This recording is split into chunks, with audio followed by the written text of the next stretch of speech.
همونجور که معلومه میخوایم با هم دیگه لبوبو آنباکس کنیم، ولی خب این اصل نیست، اصلش اصلا پیدا نمیشه متاسفانه، فیکه. حالا بریم ببینیم توش چی در میاد دیگه، شانسمون چقدره. و اینکه من دوست دارم یا این در بیاد یا این. تو کدوم؟ سبز. اوکی. وایس اوکی. این یا این. اوکی بریم که بازش کنیم. واه خیلی فیکه.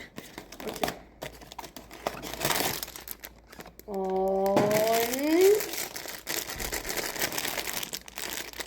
خدایا ببینیم که توش چی هست. آره اینو پست نمی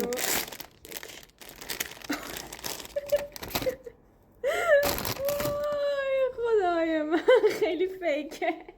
چرا؟ بذار ببینم. اینجوریه. خب تا آنباکس دیگر بدرود.